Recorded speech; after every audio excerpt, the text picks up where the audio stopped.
மோத்தி beads பற்றி சில tips and stitch பார்த்துடலாமா? இது 50 டேஸ் சாரி சேலஞ்சில் டே 18. நம்ம மோத்தி பீட்ஸ் அப்படின்னு வரும்போது இந்த மாதிரி பஞ்சஸில் தான் வரும். உங்களுக்கு தேவையான பீட்ஸை நீடில் இந்த மாதிரி லோட் பண்ணி எடுத்துக்கோங்க. பேக் செயின் ஸ்டிச் போட்டுட்டு ஒரு பீடு இன்சர்ட் பண்ணி குட்டி லாக் ஸ்டிச் நல்ல பீடை ஒட்டி குட்டி லாக் போடும்போது உங்களுக்கு ஒவ்வொரு பீட்ஸ்க்கு இடையில எந்த ஒரு கேப்பும் இருக்காது.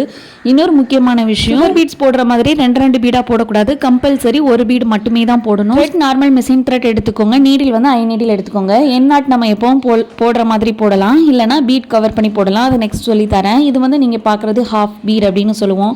நீங்கள் முதல்ல பார்த்தோம்ல ரவுண்ட் பீட், அதில் வந்து பாதி தான் ஹாஃப் பீட். ஃப்ளாட் போர்ஷன் வந்து உங்களுக்கு கிளாத்தில் செட் ஆகி இருக்கிற மாதிரி நீங்கள் ஸ்டிச்சஸ் வந்து போடணும். நீங்கள் ஆரி எம்ப்ராய்டரி பற்றி இன்னும் நிறைய தெரிஞ்சுக்கணும் அப்படின்னா நம்ம ஆன்லைன் ஆரி எம்ப்ராய்டரி கோர்ஸ் எடுத்துகிட்டு இருக்கோம். 4 மாத டியூரேஷன் கோர்ஸ், வெறும் 999 மட்டும். பட்ஜெட் ஃப்ரெண்ட்லியான ஒரு கோர்ஸ். உங்களுக்கு தேவை அப்படின்னா ஸ்க்ரீனில் பார்க்குற நம்பருக்கு உடனே வாட்ஸ்அப் பண்ணி கோர்ஸில் ஜாயின் பண்ணிக்கோங்க. இந்த ஸ்டிச்சுக்கு வந்து என் நாட் வந்து நான் பீடை லாக் பண்ணி ஸ்டிச்சஸ் போடுறேன். Follow and subscribe. தேங்க்யூ.